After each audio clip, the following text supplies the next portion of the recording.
Question irikutichi. Wala ndipeni ngoverenga. So our question reads, hey. Kuseri kupi futhi. All right.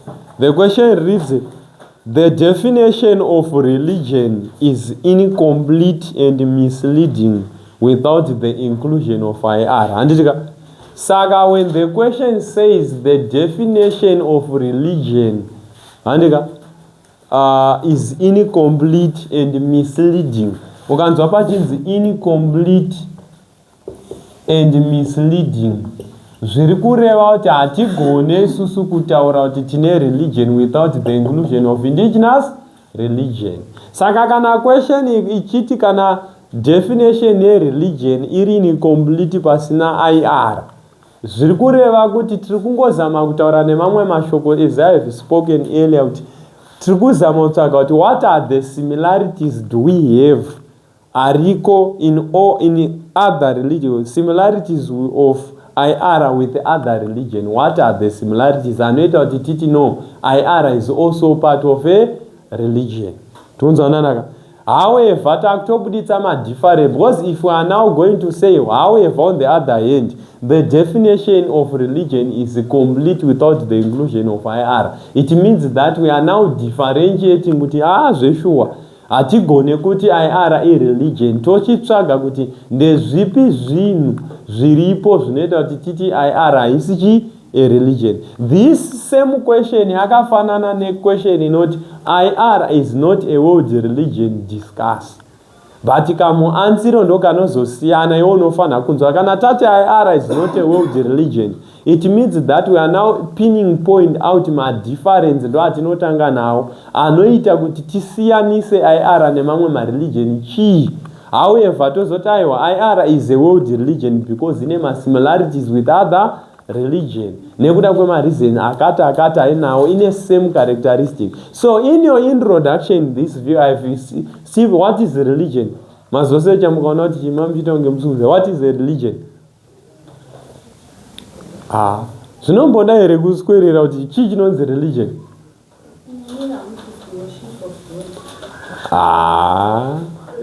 Religion chii? Mamsani matozviwanana nhasi ndatatokanganwa ndakudza kuti tsvagai kuti what is religion. The first thing chekuita apa kutanga waziva kuti chii chacho chinombonzi religion. Muintroduction yako religion chigumi?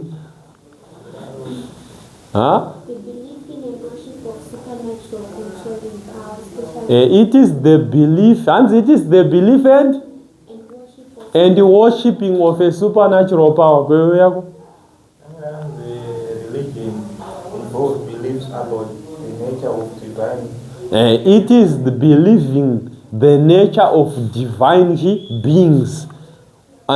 Saka religion, it is the belief in supernatural and natural phenomena. Kana tichiti phenomena zvinhu zvisisike zvandakutaura. So religion, it is the belief in natural and spiritual phenomena. So taking consideration of indigenous religion, it has the same characteristics. Why? Because in indigenous religion they believe in God, they have got worship practices, they believe in taboos, they believe in whatsoever. For example, they believe in sacred objects. They also do deliverance, healing like other religions do. So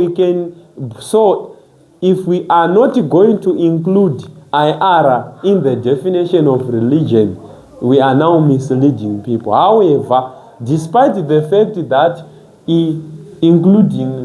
by not including IR is a misleading, we can also agree that kusato include right, because IR has got some sort of characteristics that review that it is not a religion. Saka panapa chii chatinacho chiri kubuditsa kuti IR is a religion. The issue of monotheism. In indigenous religion, they foster the ideology whereby there should be worship of God. For example, in indigenous religion, they do not allow people to practice witchcraft, to practice the initiation zvakaita sekuti owning goblins zvikwambo andika vanoto we have got zinata as a organization which denounce witchcraft, which means if you are now denouncing witchcraft and all other bad practices or are religious apostates, it means that it has similar implication with other religions like Judaism and Islam, whereby there is worship of one God. There is no worship of idols in IR. Rather, they speak to God through the spirit mediums. So it means that if they worship God, above all, in indigenous religion, we have what we call sacred days. For example, Maakurimi. For example, kune zvinonzi chisi. Like also in other religions, like Christianity, we have Sabbath day, vana Christmas, unana Hajj, kunana Islam. Just like ukuzvinongoitwa vane madays avanawo avano celebrate zvimwe zvinhu sezvinoitwa ku IR. Tabva ipapo, we've got sacred objects in IR. What are the sacred objects in IR? We've got what we call sacred attire.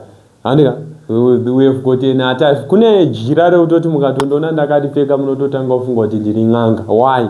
Riri sacred, haringopfekwe. So same applies in Christianity. Tine sacred attire. Kaka kakola kema bishop kaka yamukaze akangopfekwe nemunhu wese. Iwo Brian ungomuka utongokaroverera azviti. Why? Ichinhu chiri sacred. Vanotanga kutokubvunza kuti asuri popo asuri chiyani. Vanotanga kutoexpecta zvakawanda. Even garments. Munhu akakuona une garments anotokuti makadii madzimai.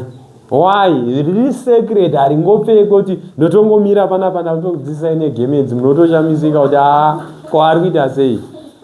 Saka izvozvo ndo zviri kuratidza kuti zveshuwa IR it's a religion. Why? In a sacred attire. Then toya pamalaws. In IR we have got laws. Havatobvumidze zvinhu zvakafanana nana chipfambi chacho hachidiwa, unotoendeswa kudare ukabatwa uchiita fornication.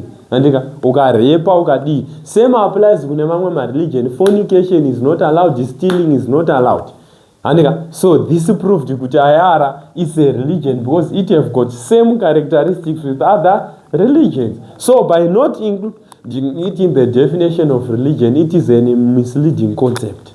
Saka in your explanation, truda kunzwa kuti say what it's a misleading concept pakusaisa IR by definition a religion.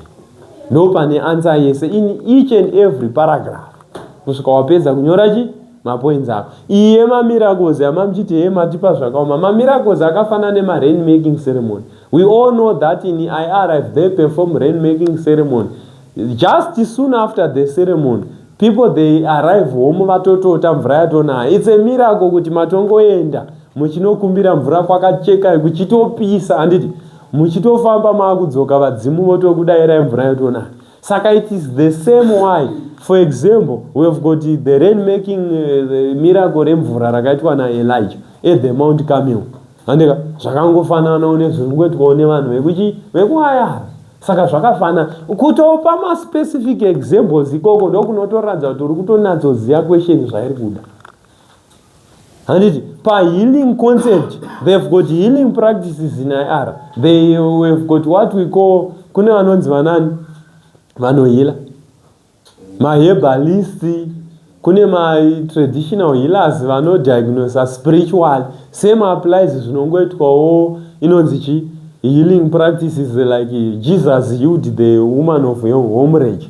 And just like zvinongoitwawo nema indigenous practitioners like nganga maherbalist they heal people from certain diseases.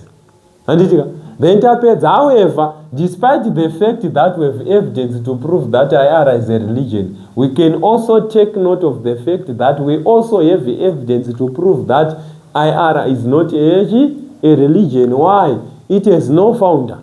Our ancestors, but these are the dead people. And who hatina kana anyone anonzi ndiye akatanga religion. Above all, it has no scriptures or any something, any written document or any specific document ndozvandautaura rino imply zvavano practice kuti izvi zvirapa. There is no evidence. So this is not a religion because you cannot tell anyone fictitious stories by the word of mouth. It is a religion which moves from one generation to the other generation through the word of mouth, orally, by oral tradition.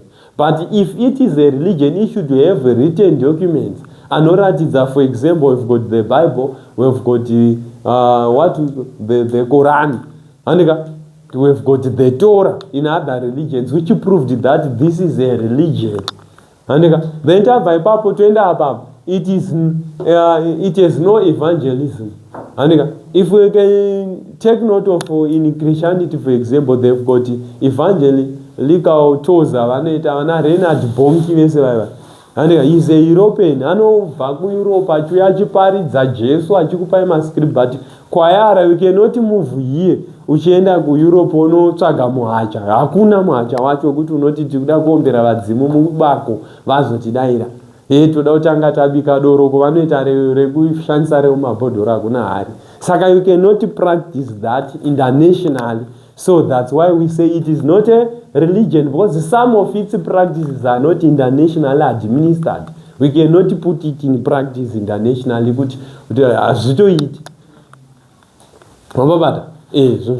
Also, tinema issue yekuti it lack religious sources. For example, they don't have pamphlets, havana zvakawanda zvavasina, mabhana machii anoratidza kuti havana.